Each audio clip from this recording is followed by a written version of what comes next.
Sunat sebagai tanda perjanjian Allah dengan Abraham.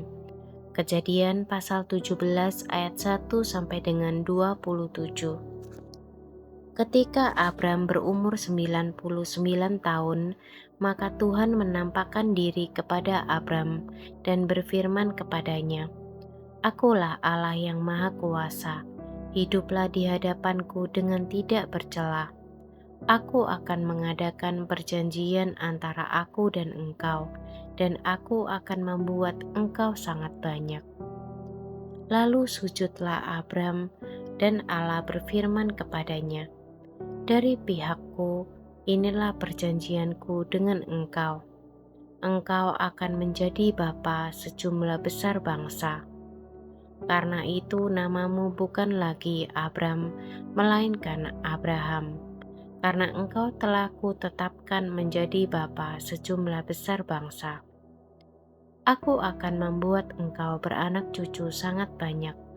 Engkau akan kubuat menjadi bangsa-bangsa, dan daripadamu akan berasal raja-raja. Aku akan mengadakan perjanjian antara aku dan engkau, serta keturunanmu turun-temurun menjadi perjanjian yang kekal, supaya aku menjadi Allahmu dan Allah keturunanmu. Kepadamu dan kepada keturunanmu akan kuberikan ke negeri ini yang kau diami sebagai orang asing, yakni seluruh tanah Kanaan akan kuberikan menjadi milikmu untuk selama-lamanya, dan aku akan menjadi Allah mereka." Lagi firman Allah kepada Abraham, "Dari pihakmu engkau harus memegang perjanjianku, engkau dan keturunanmu turun-temurun. Inilah perjanjianku yang harus kamu pegang, perjanjian antara aku dan kamu serta keturunanmu, yaitu setiap laki-laki di antara kamu harus disunat. Haruslah dikerat kulit katanmu, dan itulah akan menjadi tanda perjanjian antara aku dan kamu. Anak yang berumur 8 hari haruslah disunat, yakni setiap laki-laki di antara kamu turun-temurun, baik yang lahir di rumahmu maupun yang dibeli dengan uang dari salah seorang asing, tetapi tidak termasuk keturunanmu.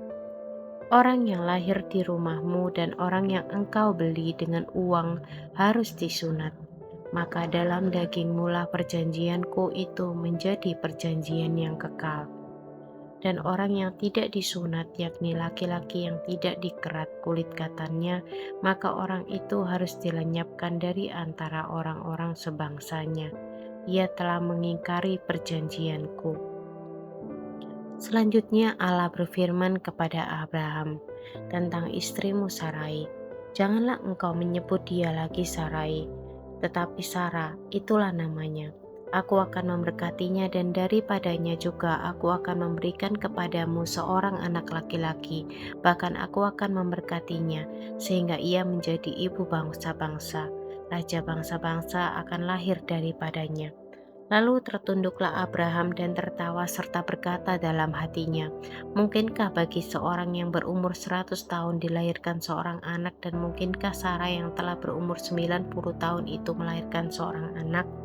Dan Abraham berkata kepada Allah, sekiranya Ismail diperkenankan hidup di hadapanmu."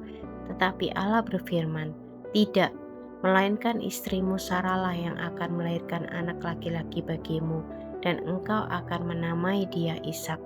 Dan aku akan mengadakan perjanjianku dengan dia menjadi perjanjian yang kekal untuk keturunannya. Tentang Ismail, aku telah mendengarkan permintaanmu. Ia akan kuberkati, kubuat beranak cucu dan sangat banyak. Ia akan memperanakan 12 raja, dan aku akan membuatnya menjadi bangsa yang besar. Tetapi perjanjianku akan kuadakan dengan Ishak, yang akan dilahirkan Sarah bagimu tahun yang akan datang pada waktu seperti ini juga." Setelah selesai berfirman kepada Abraham, naiklah Allah meninggalkan Abraham. Setelah itu Abraham memanggil Ismail anaknya dan semua orang yang lahir di rumahnya, juga semua orang yang dibelinya dengan uang, yakni setiap laki-laki dari isi rumahnya. Lalu ia mengerat kulit katan mereka pada hari itu juga, seperti yang telah difirmankan Allah kepadanya. Abram berumur 99 tahun ketika dikerat kulit katannya, dan Ismail anaknya berumur 13 tahun ketika dikerat kulit katannya. Pada hari itu juga Abraham dan Ismail anaknya disunat, dan semua orang dari isi rumah Abraham, baik yang lahir di rumahnya maupun yang dibeli dengan uang dari orang asing, disunat bersama-sama dengan dia.